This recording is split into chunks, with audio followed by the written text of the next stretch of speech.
Lichens. நம்ம இப்பதான் பார்த்தோம் லைக்கன்ஸ்ங்கிறது யார் யார் சேர்ந்தது அப்படின்னா வந்து ஆல்கே அண்டு பூஞ்சை ரெண்டுமே சேர்ந்து சொல்றாங்கன்னா லைக்கன் சொல்றாங்க இல்லையா. இந்த லைக்கன் ஆல்கல் பார்ட்னர் பார்த்தீங்கன்னா என்ன சொல்றாங்கன்னா வந்து பைகோபயாண்ட் அல்லது போட்டோபயாண்ட். ஏன்னா அது வந்து என்ன இருக்கணும் வந்து பிக்மெண்ட் இருக்கும். போட்டோசிந்தசிஸ் பண்றாங்க இல்லையா ஆல்கே, அதனால போட்டோபயாண்ட் அப்படின்னு சொல்றாங்க. பைகோபயாண்ட் ஏன் சொல்றேன்னா பைக்காலஜி அப்படிங்கிறது என்னன்னா ஆல்கே பத்தி படிக்கக்கூடிய ஆல்கே ஓகேங்களா. ஸ்டடி ஆஃப் ஆல்கே தான் வந்து பைக்காலஜின்னு சொல்றாங்க. இப்போ அதனால வந்து பைகோபயாண்ட் அப்படின்னு சொல்றாங்க. பைகோபயாண்ட் அல்லது போட்டோபயாண்ட் அப்படின்னு சொல்லிட்டு யாரை சொல்றாங்க ஆல்கல் பார்ட்னரை வந்து சொல்றாங்க. ஃபங்கல் பார்ட்னர் என்ன சொல்றாங்க mycobiont. An study of fungi is called mycology. So அது வந்து மைக்கோபயாண்ட் அப்படின்னு சொல்லிட்டு சொல்றாங்க. ஓகேவா. ஸோ இப்போ என்னதான் பண்றான்னு பார்ப்போம்.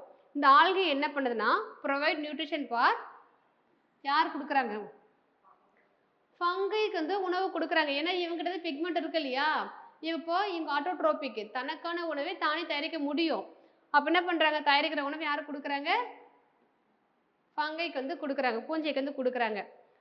அதுக்கு பார்த்தீங்கன்னா இந்த பூஞ்சை என்ன கைமாறு பண்ணுதுன்னா ஒன்று வந்து ப்ரொடெக்ஷன் பாதுகாப்பை கொடுக்குது, இன்னொன்று தங்கக்கூடிய இடத்தையும் கொடுக்கு. ஓகேவா புரியுதா. ஸோ இதுதான் எங்களுக்குள்ள இருக்கிற ரிலேஷன்ஷிப். ஸோ கிளாசிஃபிகேஷன் பார்ப்போம் பேஸ்ட் ஆன் தேர் ஹேபிடேட். ஓகேங்களா. ஹேபிட்டுக்கும் ஹேபிடேட்டுக்கும் என்ன வித்தியாசம். ஹேபிடேட்னா பிளேஸ், அது எந்த மாதிரியான இடத்துல வாழுது. ஓகேங்களா. இப்போ ஒன்றும் கிடையாது, நம்ம இடத்துல பார்த்தா நம்ம சிலது வந்து இருக்கும் குளிர் பிரதேசம் இருக்கும், ரொம்ப வந்து கூலாக இருக்குல்ல டெம்பரேட் ரீஜன்ல இருக்கும், சிலது வந்து டெசர்ட் ரீஜன்ல இருக்கும், சிலது வந்து கடல்ல இருக்கும். அது எந்த மாதிரியான இடத்துல இருக்கு அப்படிங்கிறத வந்து ஹேபிடேட்டு. ஹேபிட்ங்கிறது நம்மளுடைய பழக்க வழக்கம். ஸோ நம்ம திட்டுவோம் இல்லையா என்ன ஹேபிட் அப்படின்னு திட்டுவோம் இல்லையா. நம்ம இதெல்லாம் செஞ்சானா நம்ம திட்டுறோம் இல்லையா என்ன ஒரு ஹேபிட் அப்படின்னு சொல்லிட்டு. ஸோ இது வந்து நம்மளுடைய பழக்க வழக்கம். ஓகேவா. இப்போ என்ன பண்றாங்கன்னா இந்த லைக்கனை வந்து அதனுடைய ஹேபிட்டட் அது எந்த மாதிரியான பிளேஸ்ல இருக்குங்கிறத பேஸ் பண்ணி வகைப்படுத்துறாங்க. ஓகேவா. ஸோ எந்த மாதிரியான இடத்துல வந்து வாழுது அதனுடைய வாழிடத்தின் அடிப்படையில் என்ன பண்றாங்க வகைப்படுத்துறாங்க. ஃபர்ஸ்ட் பார்த்தோன்னா வந்து கார்டிகோலஸ். கார்டிகோலஸ் அப்படின்னா பார்க்கு. ஓகேவா ஞாபகம் வச்சுக்கோங்க. கீழே லிக்னிகோலஸ் வுட் இருக்கு. ஓகேவா. அதாவது ஒரு மரம் இருக்கு இல்லையா. இதுல நம்ம மரத்தை வந்து என்ன பண்ணுவோம் நல்லா காஞ்சிருந்தா பிரிச்சா வரும் இல்லையா, பிரிச்ச ஒரு பட்டை மாதிரி வரும் இல்லையா, அது என்ன சொல்றாங்கன்னா பார்க்கு. அது உள்ள கட்டையை உடைக்க முடியுது இல்லையா, அது என்ன சொல்றாங்கன்னா வந்து கட்டை வுட்டுன்னு சொல்றாங்க. இப்போ இந்த அவுட்டர் பேஸ் இருக்குல்ல அந்த பார்க் இருக்கு இல்லையா, அந்த பார்க்கு மேல வந்து லைக்கன்ஸ் வளர்ந்து அது என்ன சொல்றோம்னா வந்து கார்டிகோலஸ்ன்னு சொல்றாங்க. ஓகேவா. இப்போ என்ன பண்றோம்னா இந்த பட்டை இருக்குல்ல அது உரிச்சு எடுத்துடுறோம், அது பிரிச்சு எடுக்கணும்னு வச்சுக்கோங்க. எடுத்ததுக்கு அப்புறம் கட்டையா வுட் இருக்கு இல்லையா, நம்ம ஜன்னல் எல்லாமே கதவு செய்ய பயன்படுத்துது இந்த வுட்டு தான் இல்லையா. அப்போ இந்த வுட்டுக்கு மேல இருக்கு இல்லையா இந்த பிளேஸ் இருக்கு இல்லையா, அது பேர் என்ன சொல்றோம்னா வந்து லிக்னிகோலஸ் அப்படின்னு சொல்றாங்க. ஓகேவா. சேம் அதே தான் கார்டிகோலஸ் அண்டு லிக்னிகோலஸ். கார்டிகோலஸ்னா மரப்பட்டை, லிக்னிகோலஸ்னா கட்டை விதல். சாக்சிகோலஸ் என்ன சொல்றோம்னா வந்து பாறை மேல வளரக்கூடியது, அந்த கல்பாசி நம்ம சொல்றோம் இல்லையா பாறை மேல வளரக்கூடியது. அடுத்து பார்த்தீங்கன்னா வந்து டெர்ரிகோலஸ்னா கிரவுண்ட் நிலத்துல வந்து வளர சொல்றாங்க டெர்ரிகோலஸ் அப்படின்னு சொல்றாங்க. மெரைன் இருக்கக்கூடியது. அடுத்து வந்து ஃப்ரெஷ் வாட்டர்ல வந்து இருக்கக்கூடியது அப்படின்னு சொல்லிட்டு அதனுடைய வாழிடத்தை பேஸ் பண்ணி வகைப்படுத்துறாங்க. ஸோ இது நமக்கு பெருசா இம்பார்ட்டன்ஸ் கிடையாது. ஓகேங்களா. அடுத்து அதனுடைய மார்பாலஜிக்கல் கேரக்டரை வச்சு வகைப்படுத்துறாங்க. ஸோ அதுதான் நமக்கு ரொம்ப ரொம்ப முக்கியம். ஓகேவா. ஸோ இது என்ன பண்றாங்கன்னா அதனுடைய மார்பாலஜி பேஸ் பண்ணி வகைப்படுத்துறாங்க. ஓகேவா. ஃபர்ஸ்ட் லெப்ரோஸ் இதில் பார்த்தீங்கன்னா பெருசாக வந்து டிஃப்ரென்ஷியேட்லாம் பண்ண முடியாது. ஓகேங்களா. நமக்கு முக்கியமானதே இந்த மூணு தான். ஓகேவா. கிரஸ்டோஸ், போலியோஸ், புருட்டிகோஸ் அப்படின்னு சொல்லிட்டு மூணு இருக்கு. ஓகேவா. கிரஸ்டோஸ், போலியோஸ், புருட்டிகோஸ் அப்படின்னு சொல்லிட்டு மூணு வந்து லைக்கன் இருக்கு. ஃபர்ஸ்ட் கிரஸ்ட்ங்கிறது என்னது ஓடு இல்லையா, அப்போ அதனுடைய அமைப்பு எப்படி இருக்கு ஓடு மாதிரி இருந்துச்சுன்னா அது வந்து கிரஸ்டோஸ் சொல்றாங்க. இங்க பாத்தீங்கன்னா இங்க இருக்கு இல்லையா, அதாவது ஒரு பாறை இருக்கு அதுக்கு எப்படி இருக்கு ஜஸ்ட் வந்து இந்த மாதிரி இருக்கு. ஓகேவா. அது ரவுண்டா வந்து இருக்கும். ஓகேவா. அது என்ன சொல்றோம்னா கிரஸ்டோஸ். போலிகோஸ் என்னன்னா வந்து நம்ம பயன்படுத்துறோம் இல்லையா, சமைக்கிறதுக்கு வந்து பயன்படுத்துறாங்க இல்லையா, ஸோ அதுதான் பார்த்தீங்கன்னா போலியோஸ். இது வந்து ஜஸ்ட் இப்படி இருக்கும். இந்த மாதிரி வந்து கொஞ்சம் வந்து அது எடுத்து நம்ம கொஞ்சம் பிரிக்க முடியும். ஆனால் இது என்ன பண்ண முடியாதுன்னா அப்படியே ஒட்டி இருக்கும், அப்படியே எடுக்க முடியுமே தவிர தனி பிரிச்சல வராது. ஒரே இதுவாக தான் இருக்கும். பட் ஆனால் இது பார்த்தீங்கன்னா நீங்கள் கொஞ்சம் தனித்தனியாக வந்து பிரித்து எடுக்க முடியும் இதில். அடுத்து பார்த்தீங்கன்னா வந்து இந்த வேர் கொத்து இருக்குல்ல, நம்ம ஒரு செடியை பறிச்சா எப்படி இருக்கு, வேர் கொத்தா இருக்குல்ல, நிறைய வேர் இருக்குல்ல, அந்த மாதிரி வந்து கொத்தா இருந்துச்சு அதை சொன்னா ஃப்ரூட்டிகோஸ் அப்படின்னு சொல்லிட்டு சொல்றாங்க. ஓகேவா.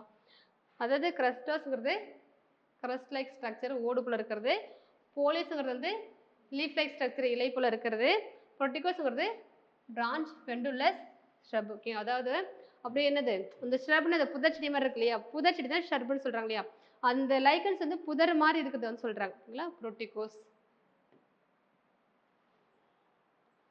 இது 3 முக்கியம். அடுத்து அதனுடைய எக்கனாமிக் இம்பார்ட்டன்ஸ் ரொம்ப ரொம்ப முக்கியம். ஓகேவா. ஃபர்ஸ்ட் வந்து lichens sensitive to air pollutant. ஓகேங்களா. காற்று மாசுபாடுக்கு ரொம்ப ரொம்ப சென்சிட்டிவ் இருக்கும். ஒருவேளை ரொம்ப காற்று மாசுபாடா இருந்துச்சுன்னா அந்த இடத்துல லைக்கன்ஸ் வந்து வளராது. ஓகேவா.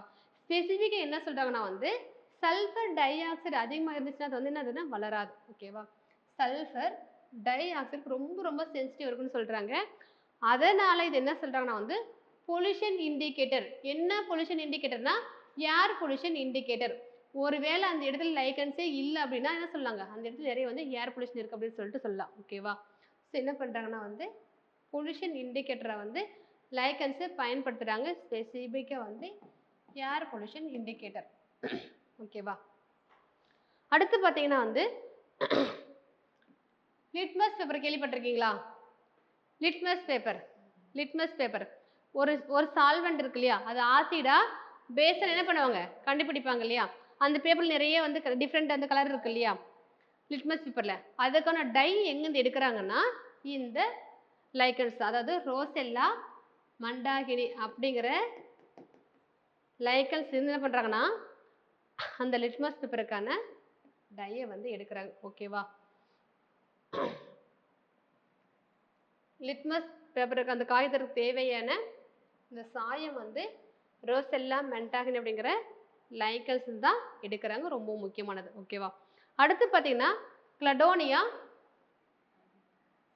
ராஞ்சிஃபெர்னியா ரெயின்டியர் மாஸ் அப்படிங்கிறாங்க. ஓகேவா.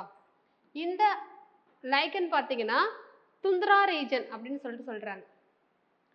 எது துந்திரா ரீஜன்,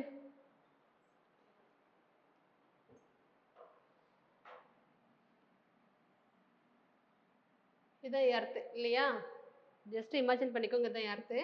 இங்க இருக்கிறது என்னது ஈக்வேட்டர், டிராபிக்கல், சப்டிராபிக்கல், டெம்பரேட்டு, மேலே வந்து போலார், இந்த ரீஜன் இருக்கு இல்லையா, இதெல்லாம் சொல்லுவோம்னா துந்திரா அப்படின்னு சொல்லுவாங்க. ஓகேங்களா. துந்திரா அதாவது சொல்லுவாங்க. அந்த இடத்துல இருக்கக்கூடிய அனிமல்ஸ் இருக்கு இல்லையா, இந்த இடத்துல இருக்கக்கூடிய அனிமல்ஸ்க்கு என்னன்னா வந்து உணவா பயன்படுறது வந்து இந்த லைக்கன்ஸ். ஓகேங்களா. அந்த லைக்கன்ஸ் என்ன சொல்றாங்க கிளடோனியா ராஞ்சிஃபெர்னியா ரெயின்டியர் மாஸ் அப்படின்னு சொல்லி சொல்றாங்க. Okay, common name Cladonia rangiferina reindeer moss. துருவ பகுதியில் இருக்கக்கூடிய விலங்குகளுக்கு வந்து உணவா பயன்படுதுன்னு சொல்றாங்க. ஓகேவா. புரியுதா. துருவ பகுதிக்கு மேலே என்ன இருக்குன்னா வந்து போலார் ரீஜன் இருக்கும். ஓகேவா. இது கிளியரா. ஃபர்ஸ்ட் வந்து ஏர் பொல்யூஷன் இண்டிகேட்டர், ஸ்பெசிஃபிக்காக கேட்டால் சல்ஃபர் டை ஆக்சைடு. அதுக்கப்புறம் வந்து ரோசெல்லா மண்டாகினி அப்படிங்கிற லைக்கன்ஸ் என்ன பண்ணுறாங்க லிட்மஸ் பேப்பருக்கு தேவையான டையை வந்து எடுக்கிறாங்க. அடுத்து பார்த்தீங்கன்னா வந்து துருவ பகுதியில் இருக்கக்கூடிய அனிமல்ஸ்க்கு வந்து உணவாக வந்து பயன்படுது. இதெல்லாம் என்னுடைய இம்பார்ட்டன்ஸ். ஓகேவா. ஸோ லைக்கன்ஸுங்கிறது ஆல்கையும் பூஞ்சையும் சேர்ந்தது. ஆல்கை என்ன பண்ணுறாங்கன்னா பிக்மெண்ட் இருக்குது, உணவை தயாரிக்கிறாங்க, தயாரிக்கிற உணவை பூஞ்சைக்கு கொடுக்குறாங்க, பூஞ்சை இதுக்கு பதிலாக வந்து தங்கறதுக்கான இடத்தையும் பாதுகாப்பையும் கொடுக்குறாங்க. ஸோ இதுதான் இவங்களுக்குள்ள இருக்கிற மியூச்சுவல் ரிலேஷன்ஷிப். ஓகேவா. அதுக்கப்புறம் எப்படின்னா லைக்கன்ஸ் வந்து வகைப்படுத்துறாங்க பேஸ்ட் ஆன் ஹேபிட்டட், அது எந்த மாதிரி இடத்துல வாழுது. ஓகேவா. அது கட்டை மேலே இருக்கா இல்லை வந்து பட்டை மேலே இருக்கா இல்லை வந்து பாறை மேலே இருக்கான்னு சொல்லிட்டு பேஸ் பண்ணி வகைப்படுத்துகிறாங்க. அதுக்கப்புறம் பார்த்தீங்கன்னா வந்து அதனுடைய மார்ஃபாலஜி பேஸ் பண்ணி வகைப்படுத்துகிறாங்க. ஓகேவா? அதில் முக்கியமானது 3 இருக்குது. கிரஸ்டோஸுங்கிறது வந்து கிரஸ்ட் லைக் ஸ்ட்ரக்சரு, போலியஸுங்கிறது வந்து லீஃப் லைக் ஸ்ட்ரக்சரு, புரோட்டிகோஸ் வந்து பிரான்ச் மாதிரி அதை கொத்தா இருக்கிற. ஓகேங்களா? அடுத்து பார்த்தீங்கன்னா எக்கனாமிக் இம்பார்ட்டன்ஸ் இது 3 தான் இருக்குது. ஓகேவா?